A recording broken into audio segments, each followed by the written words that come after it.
There we go. Got you. Yep. I'm glad that job.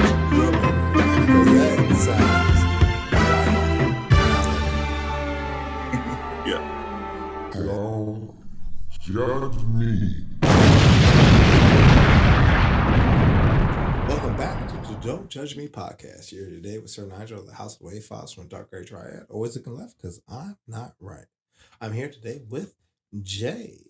Delnegro, the one and only J. Delnegro. There may be other J's, but I'm the only J. Delnegro. Part of the alphabet. And I'd like to welcome you all out there to another episode of the Don't Judge Me podcast. I believe this is episode 226. Sure. Yes, because the last time we were in the 240s, but we weren't quite there yet. We'll get there. Yeah, there's a lot of people who've done a lot of podcasts and they've done a number of shows, and we just haven't gotten up to those numbers just yet. We will. I feel like we will too. But thanks out there in the listener land for joining us with another episode of the Don't Judge Me podcast. I am Jay Delnegro. He is Sir Nygel, and you are the jury. And as members of the jury, it is your responsibility to judge with us any and everything we bring to you. To do that, you get in contact with us by email at dontjudgepod@gmail.com, or you can call us at 202-642-9398. And once we've received what you have to say, we will incorporate that into a future episode of the show. Yep. Also, remember, you can find us on Instagram at on Instagram at dontjudgepod, and on YouTube at Don't Judge Me Podcast. So make sure you follow us everywhere and join us in these social media streets. So once again, it is episode 226. Mm-hmm. And we are not alone because we are afraid to be by ourselves. Sometimes. On a weekend. We need supervision. And I think we have an adult with us. Our guest today is one of those people who can make you laugh, make you think, and somehow make you hit that share button before you've even finished watching the clip. He is the former host of his own podcast, Just Say Words podcast. He put together an impressive 312 episodes, proving that consistency isn't just a word you say, but it's also the proper approach to doing things. A good-natured, quick-witted, always ready with a joke, he is responsible for more than a few reels that I've passed along to friends like, yo, check this out. A Morgan State graduate, he's a creator who knows how to blend worlds together as DJ Teddy Temple, crafting mashups that feel like they shouldn't work, but somehow mix perfectly. Whether it's Webby over Afro beats or Doechii riding along the whispers, he's got an ear for finding harmony where others may only hear history. Philly raised, VA pays. He's a student of culture, a curator of the vibes, and a reminder that creativity doesn't always follow the rules, it follows the groove. So today, I'd like to introduce the Don't Judge Me audience, the jury, to the one and only Jay. Hey, folks. Hey, what's happening? I appreciate that. That was the best intro I think I've ever received. One quick note, I really do appreciate that. We don't want to have a Cheyenne Bryant situation. I did not go to Morgan State. You did not go to Morgan State. Somebody's going to be frustrated that you said that. But I'll take it. We can take it for the day. Oh, I wonder why I thought you went to Morgan. Did you spend any time in Baltimore? Yeah, all the time. I got family out there. I'm there. I was there. I've been on campus. I did all those things. All right. He was on campus at Morgan State, the one and only Jay. Yeah, for sure. What's happening, everybody? I'm so happy to be here. I'm a big fan. I pay attention to what's going on. You guys provide laughs and smiles every week, so shout out to y'all. Thank you. Thank you. Can I say, for somebody who can't grow a beard, yours is majestic. I love it. I try. I appreciate it. It's one of my only qualities that people don't say that unanimously, regardless of gender, love that. No, you gotta keep your head up because the crown's gonna fall. You know what I'm saying? You gotta keep your head up, bro. don't down talk yourself. For sure. I appreciate it. Awesome. Well, I'd like to kick it off, maybe. Go for it, man. Yeah, let's go. So Jay told me you're into music. I apologize. I'm not familiar with any of your work. Could you educate me a little bit? I mean, like what? He mentioned some artists, which I'm familiar with a little bit. But like, what is? I mean, not to sound cliche, but what is your motivation? What is going on with your music? Yeah. So this kind of started back around the pandemic where everybody was kind of like trying to figure out what they wanted to do in their house, right? So it was either like buy a drum set, buy a guitar, something like that. And I had started like record collection, and then I had wanted to do this thing where I wanted to DJ more. I had already kind of started this like there's not for people who are 35 plus, there isn't like house parties anymore. There isn't like everything has become some type of business where it's like it needs to be a day party or a brunch or something like that. And I'm like, we should bring back house parties. And finally got my hands on a DJ controller, and I wasn't aware of like how to be taught how to DJ. So I just watched a bunch of YouTube videos and practiced every day. One thing that people know about me is like once I kind of get into something, I'm 10 toes in it. I consume all the videos. I buy all the peripheral pieces.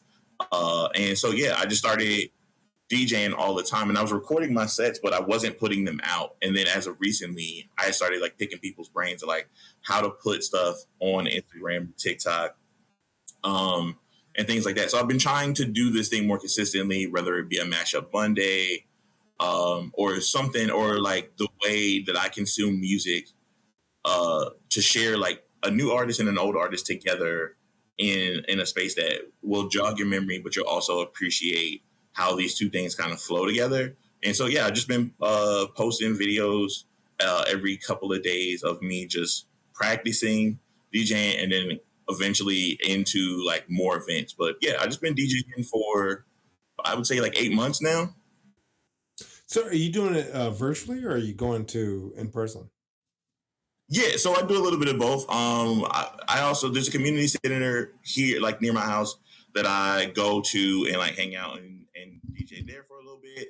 But for the most part, I'm typically in my house. I typically do the sets like super early in the morning.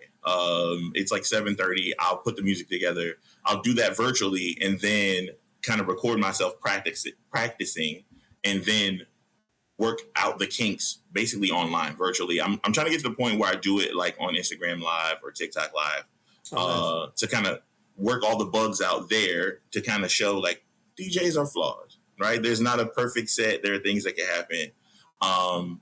And then in that way, and then like by the time I do it enough online, it's pretty dialed in by the time I get to the community center or any event that people ask me to come to.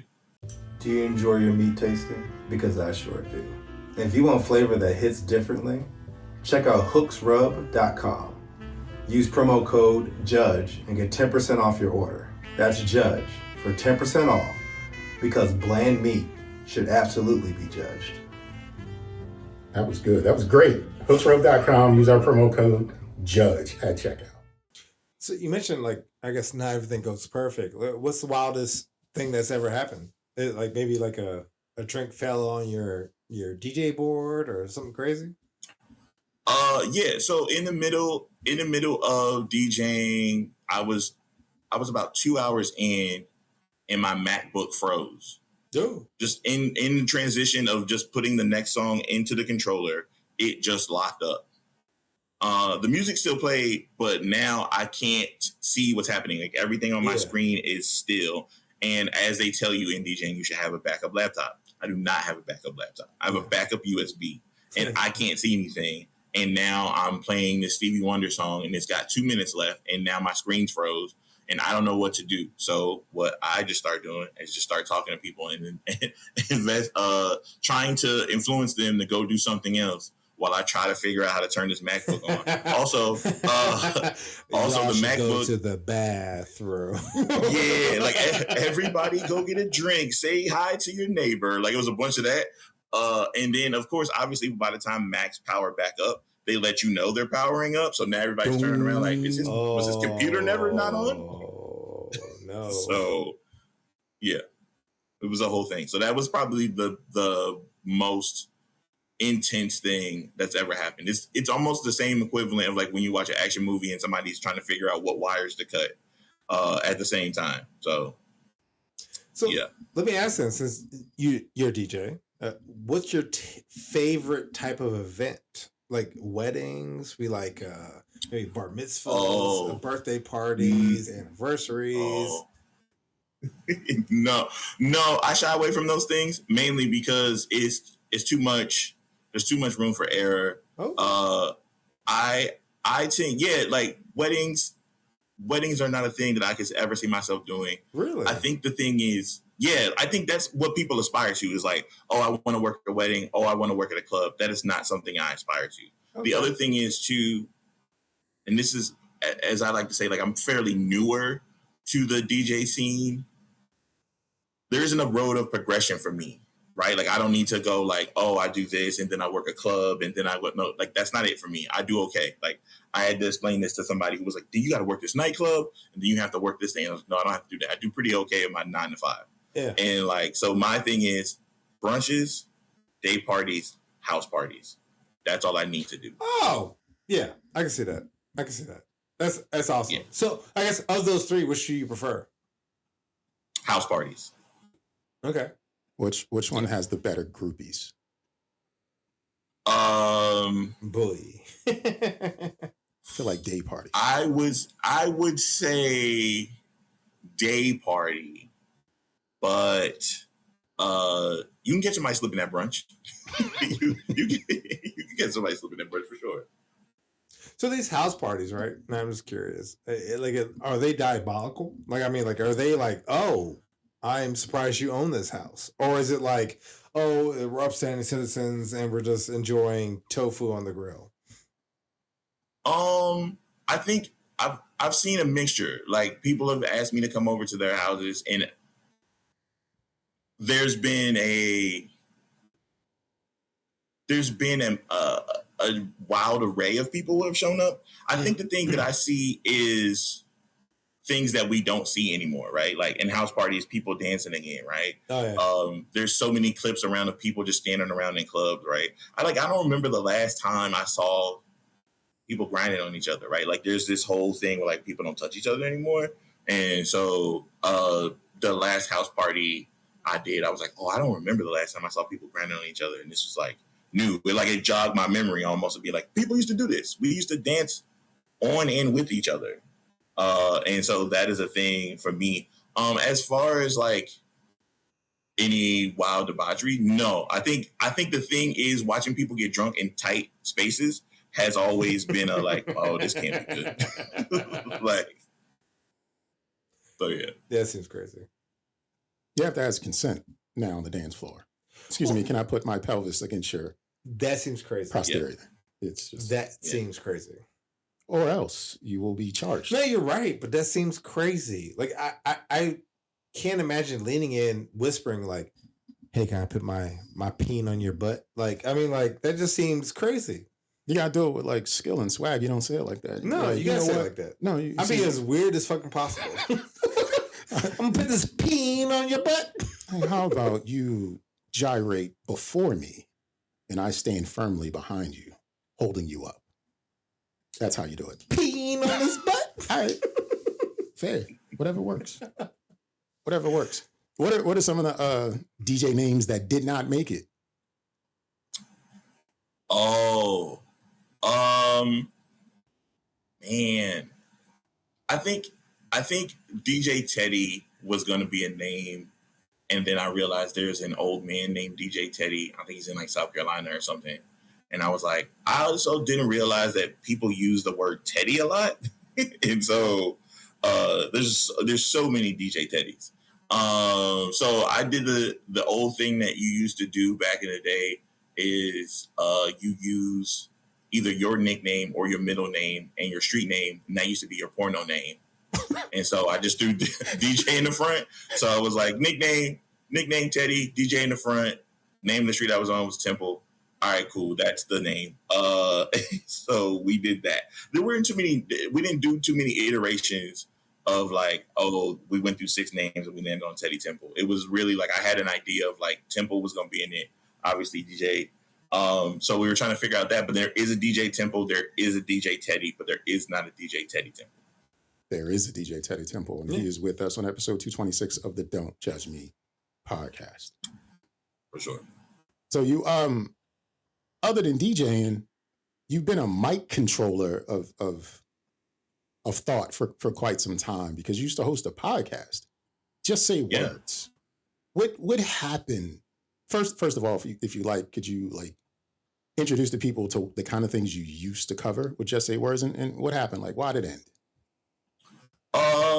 So with Just Say Words, let me give you kind of like the full story. So Just Say Words was supposed to be a podcast with two other people in the very beginning. And what ended up happening was it organically, I think it had a different name at that time. And around that time, everybody got busy. People were starting families. Some folks had moved.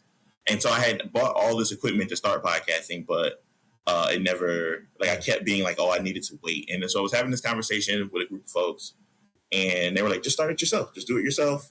And I was like, well, what am I talking about? And remember this drunk girl sitting at the table with us. She was like, just get up there and say anything. Just start saying words.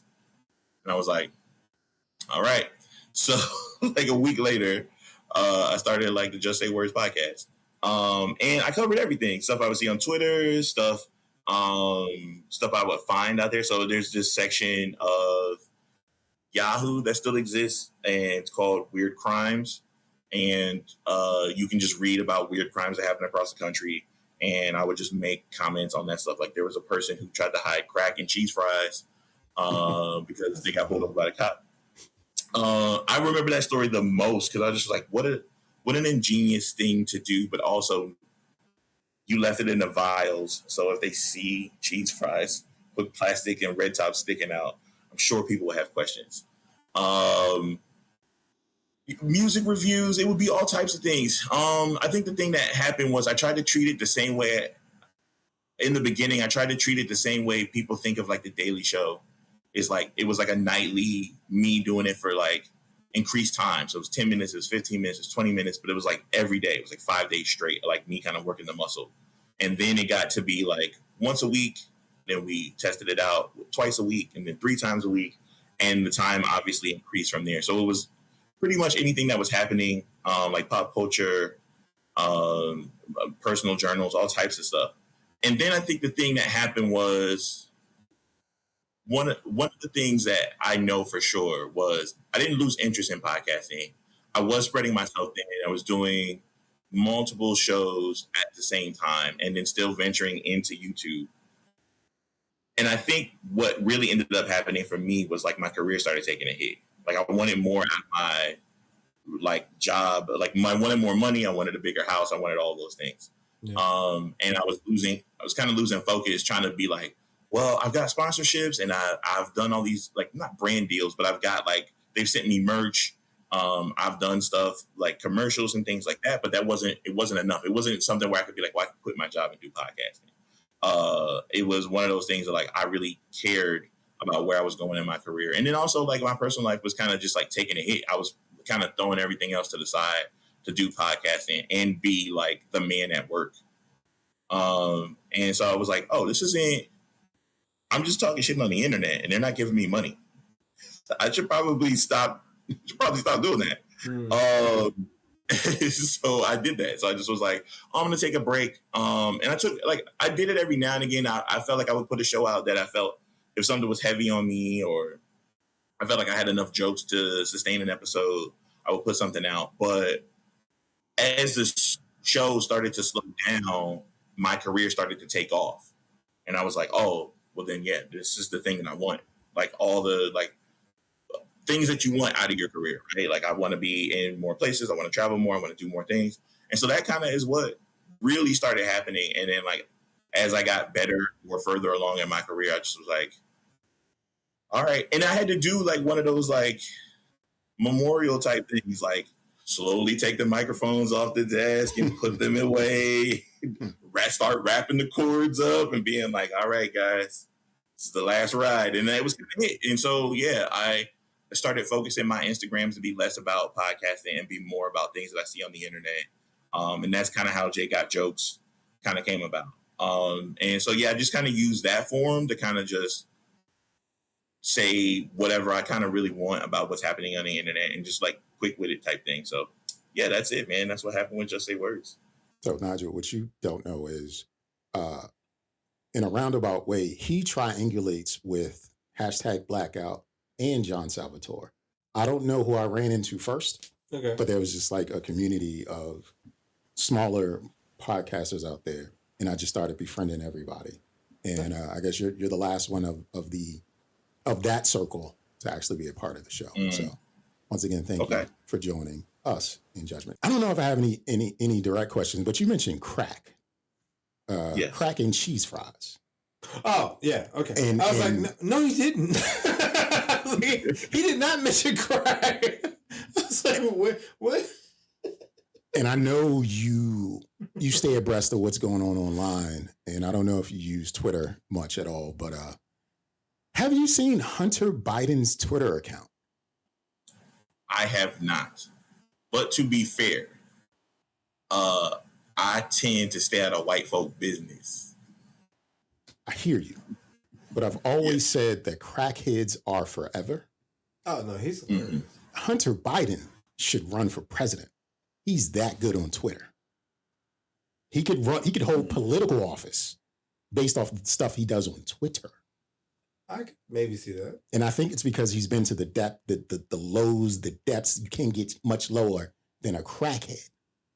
And he's risen from the ashes with burnt baking soda and pieces of red tops, just like a phoenix. Crack. Like a white phoenix rising. And I just feel like that's the right white man to fix where we are today. Like, I think Hunter Biden needs a better profile than what he has right now. Like, white people won't give him any credit because he's a Biden. No, pay attention to this white man. You will approve of what this white man is doing. Sure. I mean, he was on the board, a couple of boards, and he makes no, not his professional background. It's not his professional background. No. It is the decision he makes specifically because he smoked crack. Like, you've been to a place that most people don't go. No, you're right. And you're of sound mind throughout it. It's just you're chasing the dragon. Yeah. Once you stop chasing that dragon and you come back to yourself, you're a different kind of person. Because you're chasing dreams now. You've lived through dreams. You've had all kinds of dreams of doing crazy things. And then you've come off of that.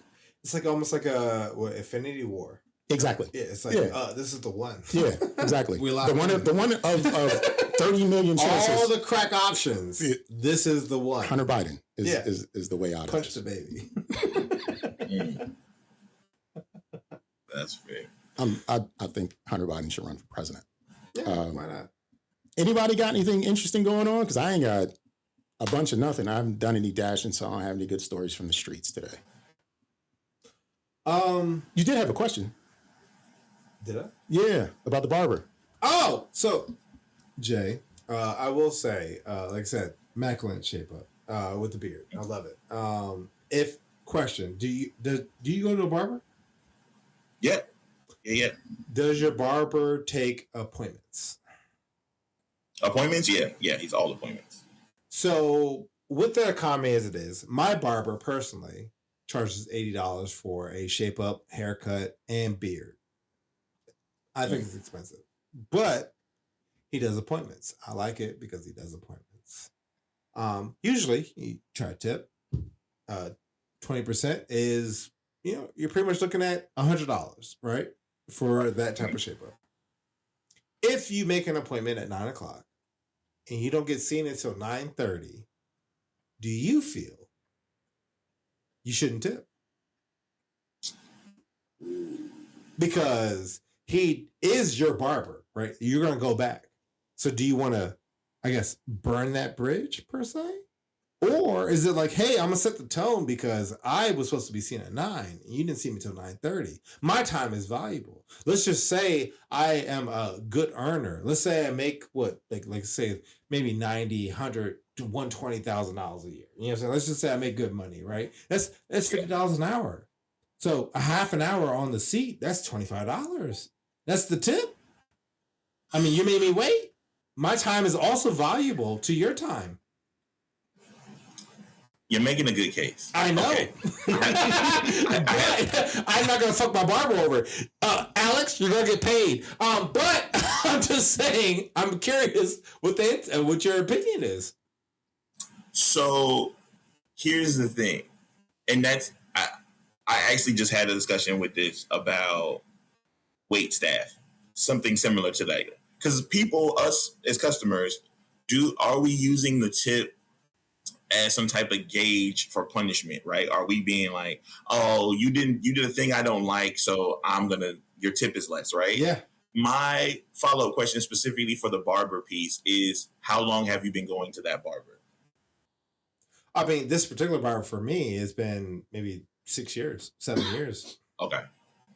Yeah, if it's something that you haven't seen, like he hasn't done this before, then yeah, you got to have a powwow with that guy and be like, hey man, what's the problem? I never know. I leave a tip, but then so in my particular situation, I've been going to my barber for like 20 years. And I know his flaws. He gonna show up late. He gonna smell like loud. He gonna have a story. He gonna cut you halfway, then start messing with the TV. And I'm like, hey man, I just need to get in and out of here. Yeah. Like I gotta do the thing, man. Is the cut always good? Absolutely. There's never a time that it's not. It's been maybe out of all the times I've gone to, maybe 3 times I've been like, oh, this is a little shaky this time. Mm-hmm. So what I do is I definitely still give them the tip, but it's a break between when we see each other. Like I'll show back up with a full furrow. And be like, all right. Like, I definitely show them back up. It's like, I'm going to give you a canvas because I need you to earn this money. Because correct. It's been, last time you saw me, you made me wait an hour. And I'm going to make you work for the same money that you would typically use to just do like a normal cut or whatever the case may be. But I just thought it was, like one of those things where it's like, all right, well, if I have to wait a half an hour or 45 minutes or even 15 minutes, does that, I mean, to your point, am I penalizing you by deducting your tip? Or is it like, hey, you still get it, but be warned, I remember. You said be warned. Yeah, I'm saying, like, I mean, like... You know what I'm saying? But it's like, shop is coming. But I mean, it's like, what's the point of the appointment if you're going to make me wait? Well, like me personally, I haven't been to a barber in, let's just say 18 years, right? Because my barber was always late. And it was just like... That pisses me off. And like, I was at that stage, I was definitely not ready to look for another barber. I was just like, I'll figure this shit out for myself. Mm-hmm. And for the most part, I have, besides the back of my head. We ain't going to talk about that. Don't nobody need to look back there anyway. No, that's how I feel. Like, don't know nobody. That's on me. But I would have a conversation like, look, like as I'm paying out, because I don't know. I mean, they might take Cash App or whatever's going on right now. But I'm paying out in cash or whatever. I'm having a conversation like, look, bro, I had to wait 30 minutes. I'm just paying you the flat. Here's an extra 5 just because. Like, I'm not going to sit there and just give you the extra 20 because you've been my barber. And we grown men. We're going to have a grown man discussion. You cut me short, I'm cutting you short. Here you go. See, I would be generally scared for the next time I go. Then we got other problems. We got other issues. Then. No, you're right. But I also am one of those people that don't like change. So I feel like I just wouldn't want to go find another barber because I burned this one. That's fair, but then you got to think about the power he holds over you. No, you're right. And that's why I have the problem. And what Jay said, it's like, you're kind of penalizing the person, but it's also like, hey, I thought we had a, dynamic. I thought you were, hooking me up. I thought you were trying to look out for me. I've been here for 20 years, 10 years, whatever the case may be. I thought we were good. I thought we had locked in. But the other part, to be fair, no, just quick, just to be fair, I do recommend any of your hair care folks always get to them. Yeah, no, real 2 laptops, 2 barbers. You see what it is? No, you almost have to. Because, I mean, honestly, I will say when I've gone to another barber because the one barber I wanted to wasn't available, and I show up and it's like, not today. No. I'm over here. In the same shop? Yeah. Oh, I do that. You disrespectful. Well, I needed my haircut. You disrespectful. And your schedule is booked. But you are disrespectful. I need my haircut. It's not my fault you're booked out a month and a half in advance. That's not I need my haircut. You want me to do it? I got shaky hands. My fucking shit is fucking like Parkinson's. I'm gonna go over here looking like Michael J. Fox and shit. Like, so the other barber, like, do he look at you funny when you go back to your original barber? I mean, because I feel like they should be looking at each other like. I walk in and be like, hey, I needed a cut. You weren't available. Like, on the streets, niggas get like hurt for stealing other people's customers. You're probably right. So like I feel like these barbers should be But like, if I log into your journey right now, what today is June 13th, maybe, who knows? And your next availability is like July 29th, and I need to cut July 16th. I know the barber. Like I know at least this establishment is a good establishment. I'm gonna go there. Now, am I gonna go to like a random like Joe Schmo's like Ebony Barbers? No, I'm not gonna go there. If it also has a Z in the title, you should go. Okay, it's just as fair. Well, it's like I at that point I'm gambling. At least I've sat there and observed these gentlemen cutting, right? Like you know what I'm saying? Let's say, all right, well, I know you do kind of good work because I've seen you cut people that look like me.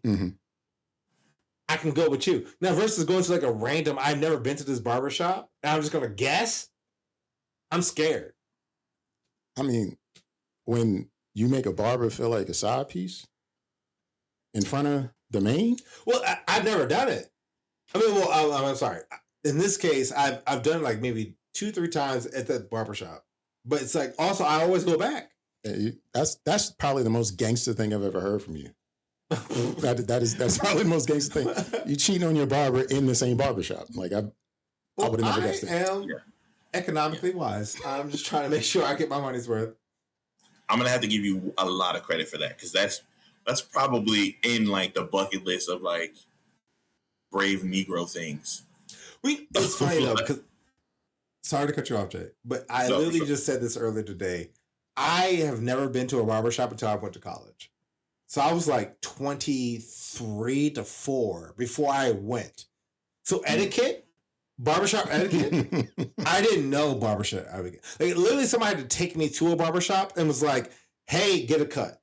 And I was like, I guess let me get a tapered side and a Caesar. And I was like, you from New York? I was like, the New York dude told me to say these words to you. Like, you know what I'm saying? Like, I didn't know what I was saying. Like, I was like, what's a Caesar? I was like, I know the historical accurate person. Like, I mean, I know history. I know who that is. But what does that have to do with hair? What's tempered? I don't know what that is. So it was like, boom, done. Okay. Well, I don't look bad. Cool. Keep going back. And then that guy didn't show up on a regular basis. And it was like a queue. And I was like, I'm not going to go in there. And then same another person. Then eventually I got the person I'm at now. And I was like, all right, well, I'm down. But in my mind, I'm like, well, you're busy. I needed my haircut. So it's probably because I'm not used to the barber etiquette because I didn't grow up in it. Because I mean, I just wasn't used to it. Yeah. So walk me through that. So before you went to the barbershop, how was your hair being maintained? Me? Like with somebody. So you were cutting it yourself. Bro, I got like so many different clips. Like, I mean, I have like from the 5-inch down to like the one, like the 1/8 joint. Like, I literally just buzz cut my own shit. Okay. So then, and you were good. Like, you were good at it, or you just like, I'm just gonna cut my hair off. I mean, to Jay's point, sides, the front I got curls, so like I'm on point. Back, who knows? I have no idea, but I got curly hair. So, like, I mean, honestly, even if I did line it up, the next day it'd be off. So it was like, all right, well, I'm good. Let me get the sides, let me get the top, and then I would never do a line up front, but it was like always locked in. Like my hair has always been like on point for the most part. But when occasionally I like to get a clean cut. Like I like a mohawk. I like, you know, say some like different styles with it. And I need to get somebody else to do it because I can't do it. Okay, that's fair. So then back to your appointments thing. Now that makes way more sense opposed to being like, hey man, I have the ability and I'm pretty good to do this myself. I really only need you to take care of the back. Right. So to your point, now it goes, hey man, I need you where I need you at the time I need you. And you didn't do that. So that makes way more sense. I can see that. I see where you're coming from then. Bro, like I said, like I mean, like even back in the day when I had longer hair, you know what I'm saying? I used to get cornrows. So it's like, I don't need anything. All I need is the side. I could do the side. You know what I'm saying? But it's like, you know what I'm saying? It's just like, all right, well, I just need you to do like bare minimum work. And it's like, then now it's also like $80 for bare minimum. Like that's crazy work. You know what I'm saying? Like, because I can shave my sides. I mean, like it might not be on point, but I got curly hair. I can make it work. Yeah, that's fair. Okay. Does anyone even say anything about a bad haircut anymore? Like, If you're in a space and you see a guy with a bad haircut, does anyone say anything to the person? I feel like it depends on how they hold it. Like if you are walking like you know you have a bad haircut, then yes. But if like you have like a weird haircut and you got some weird outfit on and you walking like, this is my shit. No question. What if he's got a bad haircut, but he's also got on a G-Unit wife beater? Did you say something to that person? No, because he's crazy. Also, are you a time traveler? Because I feel like that happened. Like you just did a thing where you walked through a portal and was like, somebody got their hairline pushed back. They also have S. Carters on their feet and a G-Unit tank top. And you're like, what year did you walk into? That's what happened in that thing. Yeah, I think it's the opposite though. Okay. I think it's if they are confident with their bad haircut, then people go, I wouldn't be as excited as you are. You shouldn't do that. You shouldn't be so proud right now. Your shit is fucked up. But look, I'm gonna tell you, Jay. I was on the metro not too long ago, and there's somebody. And I apologize. I'm gonna ask a question. Are you familiar with Dragon Ball Z by chance? I am. I'm a big anime guy. Awesome. I love that because I also am. So I was on the metro in DC area. I was on the Green Line, and somebody walked in, and he had the Goku. That's the best way I can describe it. Is a black African American man with the Goku, Super Saiyan. Not like one, but it was like multiple fucking things in the air, right? Mm. And it's like, hey, credit to you for rocking that. That's amazing, right? I mean, it's a bad hairstyle, in my personal opinion, if you're not going to a con, right? Just rocking that in the ether, like all in everyday life, like that's crazy work, right? But the fact that he was rocking it, jeans and a black tee, like, oh, okay, I'm sorry, I didn't know you were about to just casually cast a spirit bomb in the, you know what I'm saying? I'm sorry. But then he also started doing I'm gonna get on him again. He started doing signs from his JJK and some other shit. And I'm like, hold on, you're mixing anime, you're weird. But the fact that he rocked a bad hairstyle just off of GP, I also was like, I'm not gonna talk to this gentleman, and I'm scared to take a picture of him because he might fuck me up. I don't know. He might have. I mean, I have no idea. But it was wild. It was the craziest hairstyle I've ever seen in my entire life. I agree with all your assessments because that is exactly what goes through your mind when you see anybody covered head to toe in anime attire. You go, this is insane. There isn't a con in town. This is a random Wednesday, and you have all this stuff on. And as a person who makes a ton of jokes, you do the assessment of, should I say something? And the last thing you land on is, they might fuck me up. They're crazy. Something wrong with them. Yeah. At that point, I was like, even if I saw somebody do a Naruto run, I'm gonna be like, you got it. Even if he's like 100 pounds, you're crazy. Something wrong with you. You're gonna bite me. No, he's swift. He'd have hit you in so many spots before you can even respond. I don't fight. I'm light skinned. He just gonna tap you, hit all your pressure points, and you just be stuck. No, bro, I wish somebody would be Naruto running, and all of a sudden hit me with like a 3-point jab, and then I fucking drop to the ground, bruh. And a single strand of blood drips out of you. Nah, at that point, you got it. I'm gonna be a monk. I'm just gonna reevaluate. I'm just gonna bounce. I'm not gonna do anything in life. I'm leaving. He's probably, as you were describing, I was like, that's probably the same guy who was in the orange gi. Yeah. I saw a guy last week doing karate in the middle of the street in an orange gi. And it was when I thought about it, it was a Dragon Ball Z gi. But he just didn't have the the patches? Yeah, he didn't have the patches. Okay. But he was just doing karate in the middle of the street. And I have to think he was dark skinned. It was probably the Goku kid. Maybe. Just in his home turf, protecting his home turf. I mean, he could have rode Shady Grove down. I mean, who knows? Just saying. The Shogun of Odinton is the Dragon Ball Z kid. Looking for Chiron. Oh, Shiron? Shiron? I think the dragon? Chiron, yeah. I think Chiron. Shinron. Shinron, yeah. You should know these I things. know I'm that. not cool. I don't know this So stuff. you know, look, I'm not cool. I've been watching Dragon Ball Z since '96. I feel like I should know the fucking dragon's name. I saw, I don't know, call him meme, but it was just a post and then had it written on there. It was like Goku. It was 32 years ago the first time Gohan went Super Saiyan. I'm like, 32 years ago? That's fighting Cell? Jesus. Like, that's crazy. That is crazy, actually. Because Goku, I think, he fought him via Frieza, and that was like at least 100 episodes before. So you got to factor like 2 years before that. Like, that's 35 years almost. This stuff has been around a lifetime in animated form. I mean, I used to watch Dragon Ball Z on VHS. So, I mean, that's the thing. Same. Yeah. I'm like, Pandora's Cube used to sell VHSs. I used to love it. I remember those commercials. Pandora's Cube. Yeah. Yeah, I used to love watching that shit.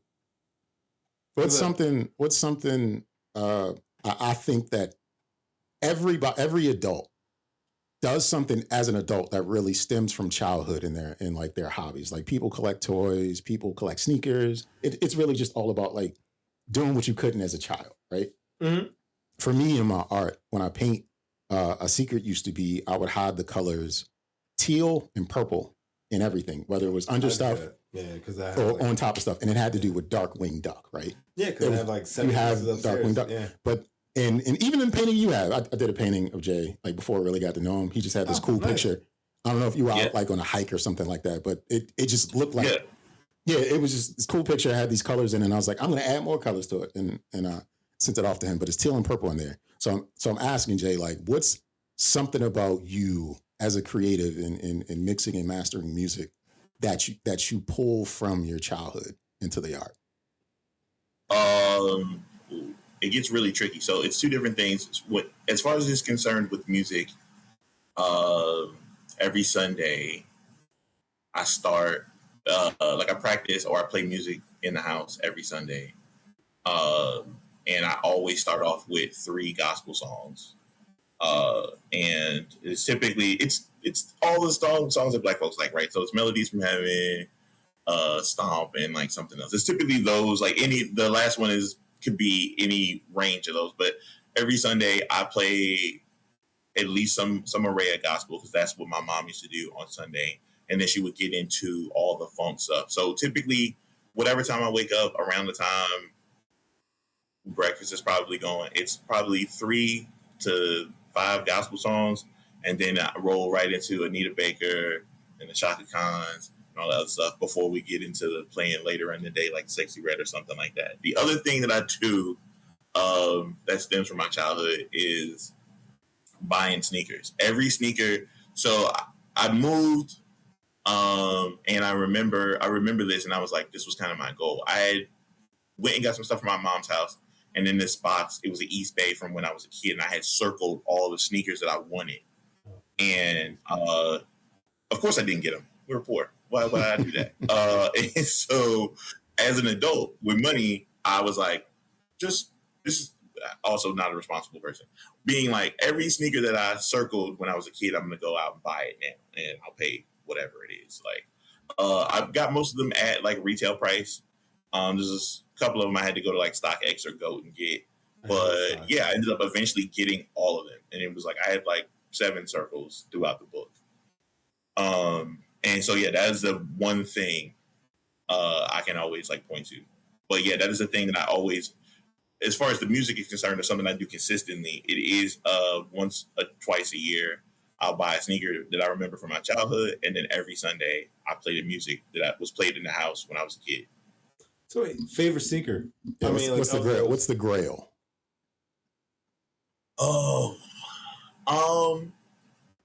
I think for me, because it was so impactful, and I think it changed the way that I started dressing, was really the Space Jam Jordan. Love it. For me personally, yeah. You know they're re-releasing them, right? Right, and that's the thing. Like, when you try to go find all these sneakers from your child, and then you go, "Oh, they release these every other year now." It's not. It doesn't feel the same. No, it doesn't. The first initial buy of being like, "Oh, I went and got it," before they were releasing them like every Christmas, it was a thing where I'm like, "Oh, okay, I went out, I found it, I got it. It fits. It looks great. The feeling I wish I had." Now it's like, "Oh, I just have to wait till December now." Right, December 11th, it'll be released. Right. Mine was the Neon 95s, and I got them in like 2012 before they were OGs, right? Mhm. They re-released them. I don't know if it's the first time, but they did it in 2012, and I got them, and I felt so good about them. But then when they re-released them again, like in the past 5 years or so they did it 3 times in the past 5 years. I can never get it because it was so much hype around it. Yeah. And I was like, you don't even want the sneakers, you just want the hype associated with it. Yeah. And I'm not paying resale for nothing. I just I don't care anymore. I'm not that kind of collector, but I can respect what you two put into it. Yeah, mine's the red and black Space Jams. I used to love those drinks. I wore them out, dogged them out. Or even like the foam posits. I got them from PA Palace at Landover Mall. Love them, Jones. Yeah, foams is a. I mean, I have so many DC shoes I thing. love, actually. It's It's DC even thing. funny, like today I went to a baby shower and I was like, what shoes should I wear? And I got so inundated by the amount of shoes I have, I just wore my snow boots. I was like, I'm just going to wear these because they're safe. They're all black. I don't have to think about anything. And I'm just going to wear them because I was like, whatever shoe I wear has a color.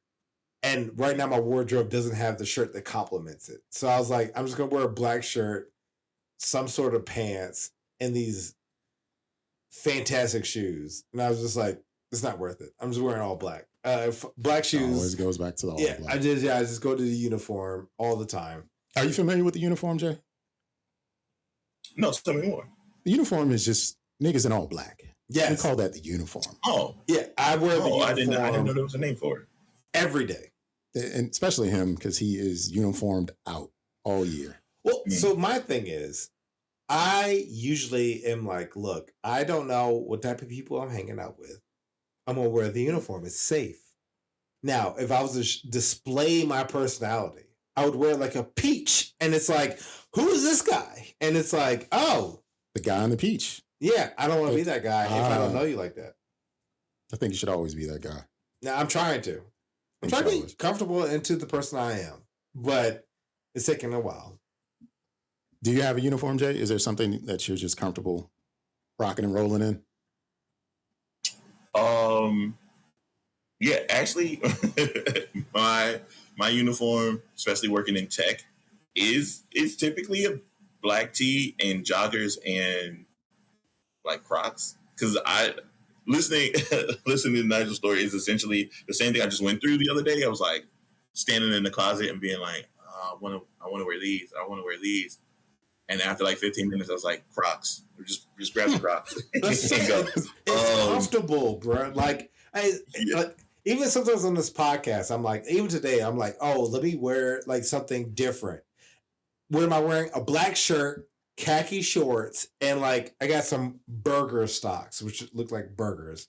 But it's still like I'm not wearing what I would probably want to wear. But it's also like it's a safe outfit because even when I go to work and I'm on Zoom or something like that nature, I'm wearing a black shirt. Like I'm wearing a safe shirt. Like there's no personality in it. And I'm like, one day I want to show up in like a onesie, like a Snorlax onesie, just be like, yeah, this is me. And it's just like, no. Like I know it's gonna be like no, but it's still like that's who I am. Like I would rock a Snorlax onesie to a Zoom meeting. But it's not professional. So I respect that. I think you should try it. Maybe. We'll see. Put a blazer over it. Shut up. Okay. I'm with you when you're right. Especially if it's got the patches on the elbows. You know, honestly, I'm thinking of it right now like a tan one. Yeah. And it's like blue, and it's like you got maybe like a blue patch or something. You can make it work. Absolutely. We should all try to make it work. Whatever it is. Like it's just so safe. And even being in a tech space, I mean, like, you know it. It's like half the time I'm not on camera. So it's also like by the time I get on camera, it's like you're lucky you even get to see me. Like my presence is a present. Hey, I don't need to be here. I'm not front facing. Like, what do you want? That's where we differ. So I am. So the thing, well, not front facing in the way of like sales or C-suite, but I do a lot of presentations. I talk to a lot of people. And my pop of color tends to be, and I don't think about it because I'm so accustomed to being at home, but like I'll wrap my hair up. And so what ends up happening is I have a bunch of different head wraps or a bunch of different colors. And like you said, I show up in a white tee, I show up in a black tee, but my hair is typically wrapped. And then like I'll forget because most of the people I work with are on the West Coast. So I've been at work by myself for hours, and then it's 2 o'clock, 3 o'clock, their lunchtime, on like their, it's 12 or whatever over there. And by the time I'm like on camera, I'm halfway through the thing being like, oh, you did your head wrap, where somebody brings it up like, oh, I love your scarf today. And I'm like, damn, I forgot. So that is my pop of color, or like my rebellious thing for work. Actually, I don't do that. I mean, but I get that though. I usually am not on camera at all. Maybe like twice a week at best. But I'm in sales. But I mean, I don't have to be on camera. I don't want to talk about what I have to do or don't have to do. Because I will say during the pandemic, I used to rock like a cut off sleeves, and I was like, "Oh, I am not in shape to be doing this." Because like, I would lift the arm up and be like, that ain't the arm to be wearing this shirt. I will say that. And so I was just like, trying to adjust the camera so it's like, like that's funny. Like all neck and up, but neck and up. Yeah. I heard naked up. Nah, and that's ain't none of my business either. Let me tell you, a friend of mine, I love him to death, and I'm sorry for sharing your story, but I'm not going to say your name. He was Tony. He was in a Slack chat, and apparently somebody said something about like women empowerment, and he like wanted to copy and paste something that was like a GIF, but he forgot he was on his keyboard that was between two computers, and he posted a Pornhub link. Which he immediately took down, but enough people saw it where HR was like, this is our first and last time we're talking about this because you wildin', bro. I actually did that at work, not Pornhub. No, I remember. I was doing a chat function with a student. Student's first language was not English, but I was also in Facebook, and I stopped using Facebook after this. But I'm commenting on something improper. The comment is improper, not necessarily whatever I was looking at. And I said something about titties, bitch hoe, something crazy. Okay. Put that in the chat. And then immediately deleted it out. And then told my boss, and she told my boss's boss. And then I had to go on a pip because I ratted myself out. But the student would have never told because they didn't understand the language anyway. Because they were satisfied with the service that they received for whatever. But I definitely put bitches with titties into a chat once. And, it happened. I'm trying to think of somebody asking for help and then being like, yo, can you help me with this? And you be like, all right, yeah, so what you want to do is look over here, check these numbers. Also, bitches with titties. And you be like, wait, what's happening? What are we doing now? You tell me you never done that, Jay? you never sold the titties on the PowerPoint? Like, aren't titties helpful? I mean, I would believe on the PowerPoint. If there was graphs and titties, I would be locked in. Everybody loves titties, from babies to gay men to women to animals. Like, everyone loves titties. So bitches with titties is the most help I've ever offered as service and a solution. I don't think I've had any of those things happen to me. I think the thing that happens to me is the awkward joke after somebody says something, because we all raised in that era where you've seen something and you may not say pause or you may not do something, but then Archer came around. And for those of people who watch Archer, phrasing. You yell phrasing anytime somebody says something. And so there was, oh my God. So I was working at this really big company, and the lady is explaining about how you deposit your code into this repository and you do whatever. And so she says on the call, yeah, everybody can't come in there because it's just dumping all over me, and I don't appreciate that. And so me not paying attention because we are on a group, and I just go phrasing, and I look, I could see people's face in the Zoom thing Yeah. like look. Like it's like they're all trying to look at what frame I'm in. And I'm like, oh yeah, I forgot. We can't. We not friends. We just work together. We can't play like that here. So I see somebody like who is in the cubicle like down from me, like pop their head over, like they just shake their head no. Like don't do that. So, like, bro, it's so funny because I tell my mom all the time. It's like I mean, as a I'm mixed, but as a black man, right? You know what I'm saying? Like, I feel like sometimes at work, right? It's like we had. I mean, like, and this may be racist, but it's like we had to wear so many different hats, right? So it's like I want to show my personality, but I can't, right? So it's like even that. It's like phrasing. It's like that's I'm leaking. Like I need to rein it back. Like I'm sorry. I didn't mean to show you that personality of mine. It slipped. My bad. But it's like, I feel like some other personalities, right? Like you'll see somebody is like, oh yeah, I was out this weekend. I was doing cocaine. It's like, oh, I didn't know you. Okay, well, that's good for you. But you can be your authentic self, right? But I can't. You know what I'm saying? So it's like, oh, how's it going? Like the what was it? What was that movie with the guy from Atlanta? Sorry I bothered you, or sorry to bother you. Yeah, where it's like, the type of like, oh, I'm so sorry. You have to put I'm on giving you my HR voice type of thing, right? The code it's switch. like, it's like, and then all of a sudden they say something like, what the fuck you say to me? And it's like, oh, Nygel, you're being hostile. It's like, no, you're being disrespectful. Like that's what's happening. And you're here. I'm here. We're here together. We're going to experience this at the same time. You got to be a good cultural fit. And by being a good cultural fit, that means you have to subdue yourself. No, I know. I mean, Jay, you don't know this, but my Instagram, tailored. Okay. And not to use my last name, but I have a lot of people from work following me. And I do not post the stuff I want to post because I have a personality I need to maintain. That's fair. But that's how it is. That is fair. Yeah.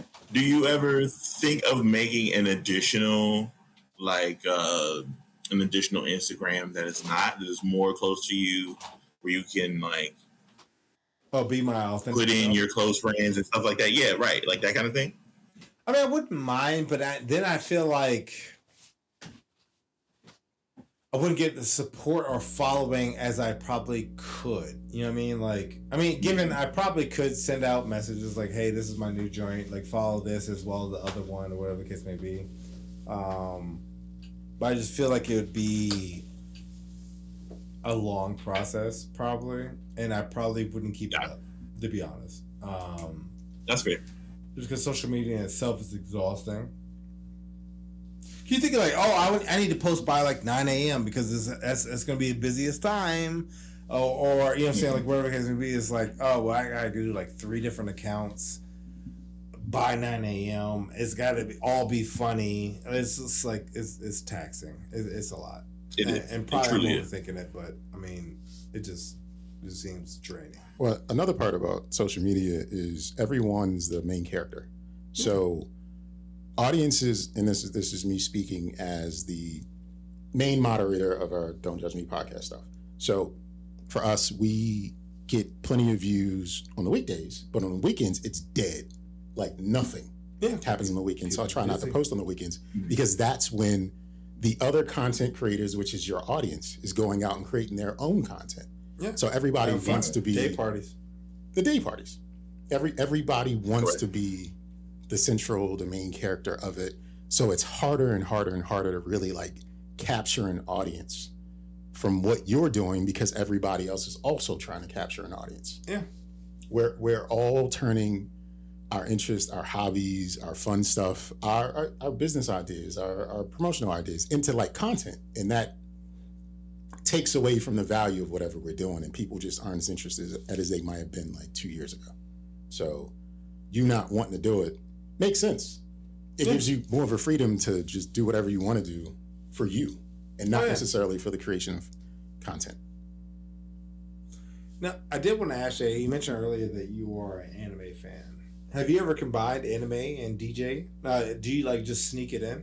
by chance? Do you have like a snippet that you use on a regular basis? You know what? You just unlocked something. I have not thought to do that.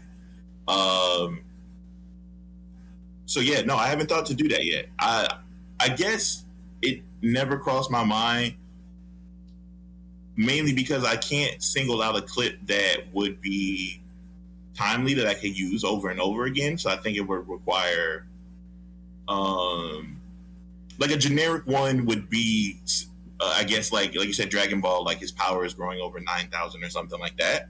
But I can't seem to like pull a clip up in my mind right now that I could use over and over. So that might be like my new pet project for the next couple of weeks. Do you have a DJ drop? I do. I want to use one of these. They keep popping up in my feed. I was like, create these AI commercial drops. They kind of sound like those, like whatever, like Power 99 type style drops. And I think about doing that, or like they have one where you can use like Mario sounds or something like that. I said that was actually one of my things to do today. I just didn't get around to do it today. But yeah, I'm gonna play around with some of that stuff over the next couple of weeks to kind of like boost some of it up. So another progression from DJing is producing. Have you ever produced any music outside of mixing or mashups or anything like that? No, I have friends who are producers, people who are really into that. They were DJs first and then got into producing. That is not something I particularly want to do. I think because I'm not a good salesman. I have a very low tolerance for trying to sell a product or sell something to people, or getting people to buy into things, right? So if I make a beat and I'm trying to shop it, or I want you to buy it, I'll get frustrated in the way of like, hey man, you should understand how dope this is and you should purchase this. But that is not particularly the way that I'm set up. And I always wonder, people who do stuff like that, maybe even particularly with your art, like if you are creating this piece and you know it's going to be sold, do you go like, all right, y'all, like this shouldn't still be sitting on the shelf. Like somebody should come grab this really soon. Yes. Periodically, yes, Yeah. that happens where it's just like, what the fuck is wrong with y'all? Like this is hot fire. Why don't you want this? Yeah. Like that feeling definitely does show up. So as you were describing it, I was thinking it's the same thing with art. Like I'm not a great salesman.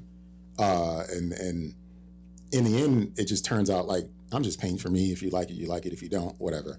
So if that's how you feel about like mixing, that's not a word, mixing and mastering music, like I understand it. Yeah. I understand it completely. Yeah, that's right. Your earbuds gone out? Yeah, I mean, it's hard to hear. I am trying to be locked in, but it's like, oh, geez. Yeah, that his earbuds drop for whatever reason every episode. They're just like, we don't want to do this anymore. So, that's cool or whatever. Did you have a sermon this week? Yes. So we're about to get into the Sir Nygel sermon. Okay. Hold on. What did I do? Oh, don't overdo customer service. Don't overdo customer service. So I'm gonna use this one because I feel like I had another one, but I can't remember what it was. But it was essentially, I went to the liquor store this morning because I'm having a function next week, and I was like asked like 7 different times, like, "Are you good?" And I was just like, "Yeah, I'm fine." Now, mind you, I had I had my earbuds in, you know what I'm saying? So it's like, I'm listening to music. So half the time I couldn't even hear them. And it was just like, I'm sorry, what? Do you need help? No, I'm fine. Thank you. So I grabbed what I needed, moved to the next drink. I was buying wine for my mom. I went over to the whiskey. Then I went over to the tequila. And it was essentially like, you good? Yeah, I'm fine. I don't need anything. Then next time I walked over somewhere else, you good? I'm fine. I'm good. What's happening? I was like, and honestly, at this point, I feel like y'all are targeting me because I feel like, am I doing something wrong? Am I giving off an aura that I steal stuff? Like, what's happening? And so even like after, like I told you, like when I was paying, even it was like the guy asked the cashier, like, "You good?" And I was just like, why wouldn't he be good? Like, I don't understand what's happening right now. And I was just like, I just kind of want to be done with this place. And left, bought my stuff, and kept it moving. And mind you, the guy might have been a new cashier. Maybe I'm over exaggerating. Yeah, you gave me maybe too much they were credit. just overly happy because it was like 8 o'clock in the morning, and I was buying alcohol, and I was the only person in the store. But the fact that I felt that I was being targeted based off of my skin color, I was like, this is whack and racist. What was the race of everyone involved?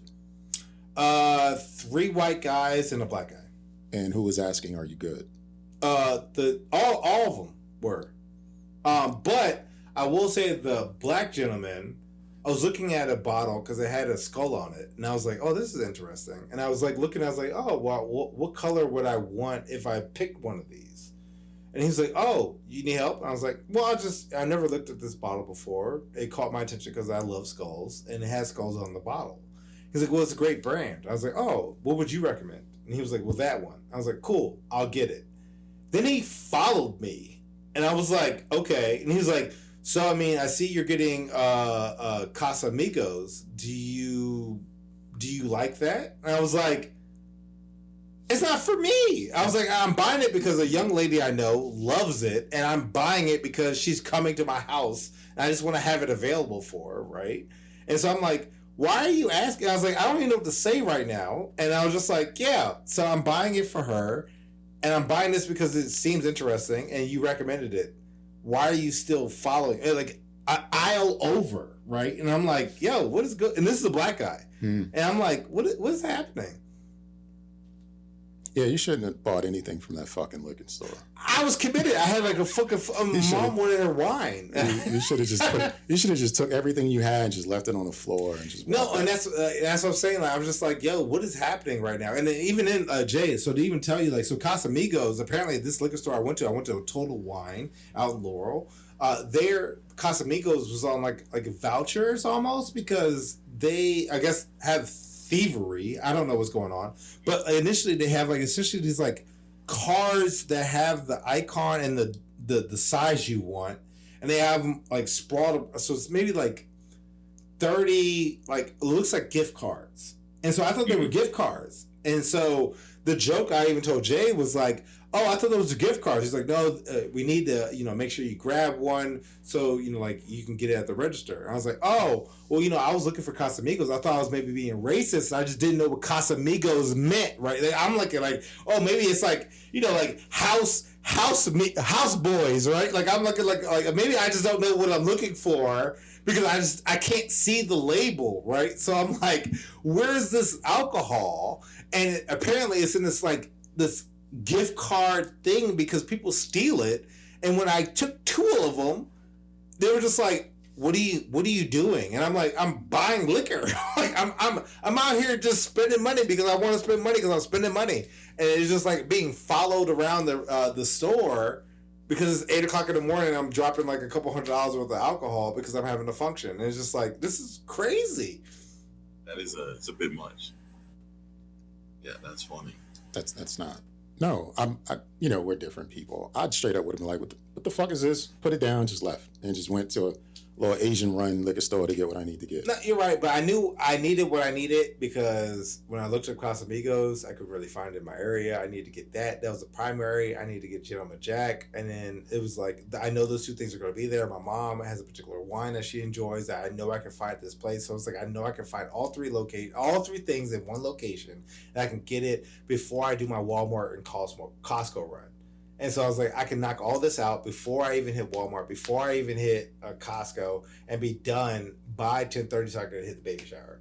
And it was just like, all right, I'm going to use this as material at this point because this is crazy work and this is the life I live. Fuck Total Wine. I mean, honestly, like, again, I was wearing pants. I wasn't even wearing shorts. My calf was closed. I mean, like, I had pants on. I had fucking, I think it's called Morel, like mountain boots. Like, they're actually like white people brand boots. And I had like a black tee. Like, I mean, like giving uniform, but it's still like I'm out here. I had a cart.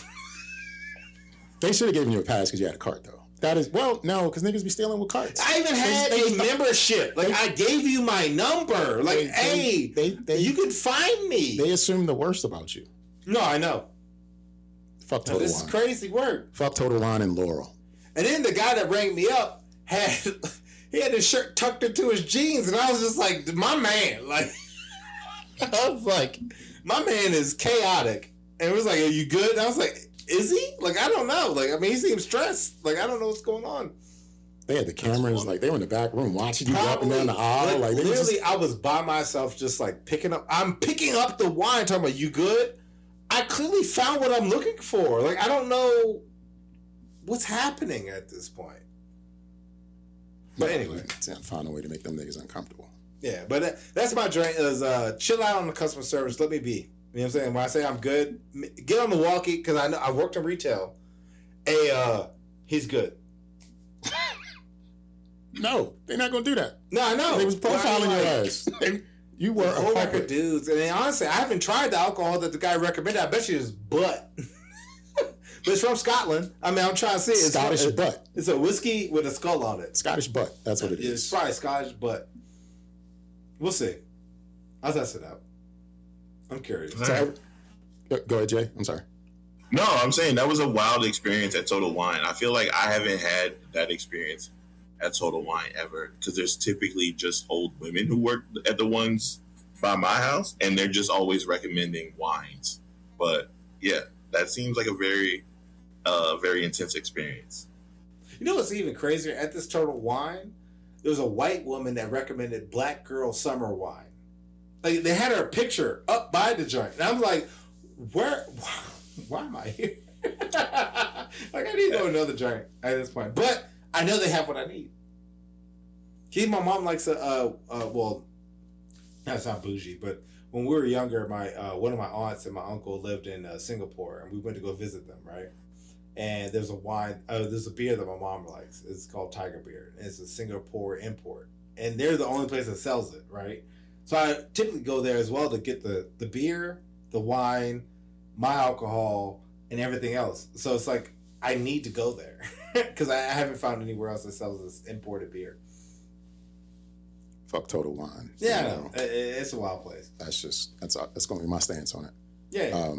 And considering there's a bunch of men in there, I'm sure a couple of them had on like colognes or some sense or something to that effect. Not that you were up on them, but they were hovering over you, so maybe they smelled your cologne. Yeah. But Jay had something interesting to say about men's scents. Jay says, "Don't judge me, but there's a such thing as unconsensual sandalwood. What does that mean?" Okay. Here's the thing. I live in a world where, as a bigger person, you want to smell great all the time. It's on your to-do list. You want to smell fantastic. As a man, they put sandalwood in everything. There's not a time sandalwood is not involved in your thing. So I try to avoid things that say sandalwood on it, right? The body butters, I skip over them. So I bought this brand new beard butter, and it doesn't list what's in it. It just goes like musk or power or whatever, some other weird word, all right? So I buy the sample pack, and I'm like, okay, cool. First day, put on power. I'm like, all right, let's see what this feels like. Feels great on my skin. Makes the beard shine, do all that stuff. I smell it, and I go, I think they put Palo Santo and sandalwood in this. All right, cool. So now I got this musky wood smell on me all day. Next day, try the next one in the batch. Because there's no listing of what's in it, it's sandalwood in every single one of these. And I'm like, yo, I'm sick and tired of sandalwood being in everything. There's this level of men equals sandalwood, and that is annoying. And so my thing is, stop putting it in stuff. Dudes want to smell more than, like, sandalwood is not a part of the uniform, as you guys would say, right? The sandalwood is not a part of the man uniform, and I want them to think outside the box of things that we could smell like that is not sandalwood. I'm sick of it not being listed, and I didn't sign up to smell like sandalwood. That is my rant. But please don't judge me. I think I've said enough. I personally would like to smell like the ocean sometimes. Like, I'm okay with smelling citrusy. Yeah, even then, like, right, like, I mean, like, I used to work in Bath and Body Works, and I swear, like, the man section was just like sandalwood, danger, and like like sports. Shaved metal. Like, it was just like, oh, okay. Like, I mean, you guys are really just I mean, like, I don't want to smell like lavender, right? But it's still like there's other scents out there. Like, dude, growing up, my favorite scent in the world when I was like a teenager was Degree Powder Fresh. They only sold that in the women's section. I was wearing women's deodorant growing up. I mean, that's the thing, right? Like, I mean, even like, I mean, I used to enjoy, and again, we used to work at Bath and Body Works, like the what was it, like the honey sugar or whatever, honey something, whatever. I don't know what it was. Even like the cucumber melon, like, it wasn't bad, but it's still like, I gotta make it act like I got a girl, right? You know what I'm saying? Like, that joint was like, oh, my girl gave me a hug. Like, I mean, that's where I got it from. But it was like, some of the joints was like, all right, this ain't bad. I can't wear it and just be like, oh, you want some of this vanilla honey sugar or whatever the fuck it was called. But it's still like, I don't mind good smells, but it's like, why do I have to sound like, you know, like danger, musk, you know what I'm saying? Like, you know, whatever the case may be, like, you know, Handlebars. Yeah. It's like, all right, bro. Like, I don't need to do all that. Like, sandalwood. Like, all right, construction. But they moved it over to cedarwood now. It's sandalwood and cedarwood and everything. That. Yeah. That's crazy. I have a friend who's really in the sense. Did you ever go to the mall to pick up anything? Yeah, I got 6. He recommended one. Mm-hmm. I took that as like, I guess, a cologne, and then I went through 5, which funny experience because he was like, so I mean, do you want like earth tones of like black dude with cornrows? Yeah. All right. But the way he recommended it was like, do you like earth tones, ground? It was like ground. The way he phrased it, I was like, "What's the man smell?" And he was just like sandalwood. Yeah. He was like sandalwood. It was my bad, but it was still like funny because it was just like the way you're describing them, I don't know what is what, right? Because he was talking like, top notes, middles, and bottoms. But the way he phrased it was just like, we have these 4 categories. It was like, one of them was ground, one of them was like, do you like garden? And it was just like, I don't. What? Like, I was what's the man drink? And I was like, what would girls like? And then he was just like, oh, I got you. And he like showed me. And of course, I was like, I don't really want to be over saturating my nose. So I just like, all right, yeah. Let's go with that one. Let's go with that one. Let's go with that one. Let's go with that one. I was like, all right, cologne wise, what would you recommend? He's like, this one. I'll give it to you free. I was like, bet. Because usually if you ask somebody like, what would you recommend? Usually they'd be like, I'm gonna hook you up. And I'd be like, bet. And so I was just like, what would you recommend? He's like, oh, this is the clutch jerk. You know, I made up some sad story. It was like, my daddy wasn't around to show me colognes, which he wasn't. But I was still like, yo, I don't know anything about colognes, which I don't, which is true, right? So I was like, hey, what would you recommend? Dad. so he was like, I got you. Here you go. It's on the house. I was like, damn right it is. And then I sure enough took it and left. I haven't worn it since, but I will if I ever go out. Called him Dad. No, I would. In my mind, I did. Guys, like, got him, Dad. I'm just gonna go and get some cigarettes, Dad. I'll be back. Yeah. Dad, I got you. I don't think men are considered as being thoughtful about anything as far as like how they're received into a room outside of like you put stuff on, right? Mm-hmm. Like Irish Spring has been the same since forever. I've been wearing that. But that's what they think of us. It's just like a simple bar soap kind of people. Yeah. And heavier, woody, metally smells, grounded smells are just kind of what they throw at us. And we don't want that, especially if we don't know that that's in there. Where's the you've been on a laptop for 12 hours smell? That's what I want. You know what I'm saying? Oh, keyboard. Where's something that smells like the color? Salmon. Not that it smells like salmon, but it smells like the color of salmon. Get some I'd wear the hell out of that. Mm-hmm. It smells like the when the sun's going down and the sky's orange. I want to smell like that looks in my head. Mm-hmm. No basic bitch shit. No basic bitch shit. I'm with you, Jay. I don't want unconsensual sandalwood. Yeah, same. Because they usually do the same fragrances. I need them to ask me like you would ask somebody on the dance floor. Can I put my pelvis? I need the sandalwood to ask. Can I put my sandalwood in your face? Because that's worse than when somebody walk by you and it's mad aggressive in your nostrils, and you be like, "You just fucked my vibe up, bro." You immediately think it's 1993. Yeah, it's like, bro, did you just put that on before you got it on here? Sandalwood and cool water. Those are just 2 cents you just know. Like, oh, why you say cool water? You're right. You just know those. Like so it's something like action, like cool water, aqua, fina. Like, I mean, it's always so queer, like some wild, like. All right, bro. They were the competing scents, in the 1990s, and they just have never quite gone away. Cool water has been moved off, but like it's still there. No. I feel like I've seen it. It's definitely still there. I don't really have an internet on trial, but there is something I want to talk about, and I just have a question for both of you guys. Is $1 trillion too much? For one person? For one person to have $1 trillion. I'm saying no. Because I want that to be me. If somebody else, then yes. Okay. So you can have $1 trillion, but no one else. Mm-hmm. Same thing?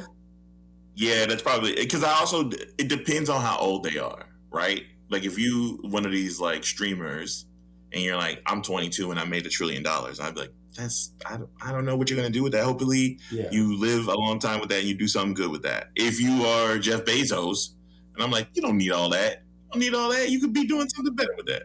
What if you're Elon Musk because he became a trillionaire yesterday? I thought he was a quintillionaire. No, it's just a trillionaire. Oh. He's 700 billion richer than the next person on the Forbes list. That's great. But I think it's 1.77 trillion. What the fuck is he going to do with $1 trillion? Nothing. Because he can't actually like touch it because it's based off of his ownership of SpaceX. I will say with that, even though it's like he doesn't actually like have it like it's like a Scrooge McDuck, right? Like it doesn't have like a vault with it. Like money is just sitting there. It's all like in the cloud almost. Like it's like he owns a business that is worth that. He owns another business that is worth that, right? So like because of that, he owns that. But like if right now you were to go up to him like, hey, let me borrow $5, he may not have it, right? Like, and he may be like, it's not all me. I gotta call some people. I think it's ridiculous for anyone to be a trillionaire, even if it's just in principle, right? Just on paper. No, I agree. Like, what the fuck can you do with $1 trillion? Nothing. You can do things with it, but if you're not planning on helping people, you're just hoarding the wealth. Go to Mars. That's ridiculous. We're gonna be Martians. That's just a waste of it. You don't want to be a Martian? No, nigga, I'm an Earthling. I respect that. I can't wait till the Galactic War. You fucking Martian. Because if there's a galactic war, he's just gonna hide. He's not even gonna be there. Well, it's gonna be the robots. He's just gonna hide. Oh, the sex bots or whatever he is.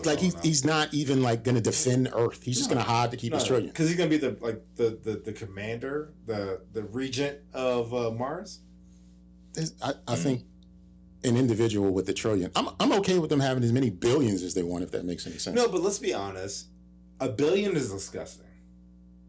$1 trillion is even more disgusting because he literally could spend like 1,000 a day and wouldn't even get out of $1 trillion for like 50 years. $1 trillion is 1,000 billion, which is 1,000 million. Yeah. Bruh. I am at best a thousandaire, okay? This motherfucker is a trillionaire. I got $10 and 2 lottery tickets in my pocket. I'm telling you right now, look, I got some change downstairs that's loose. It's not even in the fucking, it's loose change. I think if you have... It's pennies. Pennies ain't even worth shit no more. You know what I'm saying? They don't even give you no pennies no more. I think if you have $1 trillion and you're not trying to do anything to help people... No. You're an evil person, period. It's just like... Mm. You can't have that much and just like, I'm just going to keep it so I can have more of it. No, trillion's diabolical. It's really like a sign of being, and I've never thought of like capitalists as evil people until I heard of Elon having $1 trillion. It's just like, nah, that's not okay. It's fake money. Like, none of this shit is real. But like, he can literally hoard the wealth. But even then, like, if you go to if you go to a bank and you say like I'm worth 1.5 trillion, you can pretty much get any loan that you want. What the fuck do you need a loan for? Because that's what I'm saying. Like, that's hoarding the wealth. Well, because you use other people's money. You don't need to use other people's money. No, but you do. But that's fucking. I don't like the word. But makes that's like diabolical. $1,000 a minute or some crazy nonsense. And to continue to borrow against it is like an evil principle. Yeah, that's what you do. Evil. No. Evil. Use the game is rigged. The game is rigged, for sure. Yeah. That upset me today. Like, $1 trillion is like, it's not a thing. It shouldn't be a thing. No, it shouldn't. But he is. But if he was $999 billion, that was his wealth cap, I'm okay with that. That makes no sense, but I am okay with that. I do feel like it should trickle down. Yeah, I think the thing for me is like, if they were doing positive things with that, right? Like, I remember speaking of that, it's like, I think about this, like, Wyatt Cenac, like, speaking on this about like, it would be a lot easier for them to do one huge, like, generous gesture to get people off their back. And he was talking, like, this is before Elon bought Twitter, but he was like, Elon makes enough money from Tesla where he could literally rebuild Flint, Michigan, and make it like a smart city. Utopia. And he was like, the way that they've been doing these deals with some of these, like, the way they've been doing the deals, like, with war is like, oh, well, we'll sell you these things and you give me a portion of your land back. He could really fix all the infrastructure and all this other stuff, and it still wouldn't scratch how much he actually owns or like how much he actually makes. And I think about that all the time when we talk about how rich they are. Is like, one good gesture, not even saying that all of it up front is an actual good gesture, but just to do it because you have the money to do it. It's like, oh, I'm going to rebuild this downtrodden city, right? Or I'm going to fix Jackson, Mississippi because they got this going on, and I'm going to make it a smart city. We're going to put a bunch of smart things in here, get all these buy-ins from all these other companies just to do it. Just say I did it. I spend whatever, $200 million just to get this city right. People would still be like, man, Twitter's a shithole. But he did do that thing in Jackson. Like, they would be like, that's it. And that's all you need is one huge gesture, especially kind of for black folks to kind of be like, but he did do that one thing. Like, yeah, that's it. Even if you look at like 1.3 trillion, right? Or whatever it is, 200 million is like, maybe bumps it down to 1.29 trillion. Like, right. You're not dented. Like, you literally could like size so many people and still be at 1 trillion. There's nothing he could do to make it go away. 300 billion. There's nothing he could do to make it go away. You get what I'm saying? Like, he's always going to be like beyond wealthy.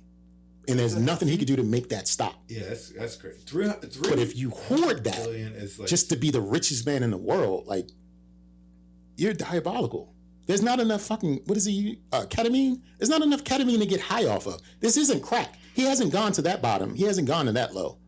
So he doesn't know. He doesn't know to come back out of it. He's just going to always live in it. Space rocks. He's just going to always live in a state of like blissful high. Yeah. Not even the kind of high that you feel bad about. You know it because he named his kid like X or something. There's something like a sound effect, like a bebop, pop, pop, pop, pop, pop, pop. Ratata or ratating. Just getting over on us left and right. Mm-hmm. I hate this shit. Mm-hmm. But I love this episode. This was episode 226 of the Don't Judge Me podcast, and we had our guy, DJ Teddy Temple, also known as Jay. Jay, is there anything you'd like to say to our audience to close this thing out? Go to Jay Got Jokes on Instagram, reshare all the DJ stuff, share all the jokes. Enjoy yourself. Follow. Leave comments, do all the other stuff. Outside of that, stay positive, man.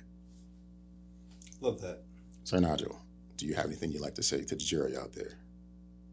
Leave me alone. I mean, I'm sorry. I was trying to channel my Michael Jackson. Oh, No, just don't be racist. do be racist. And come back for episode 227 of the Don't Judge Me podcast. Peace out, y'all. Don't judge me.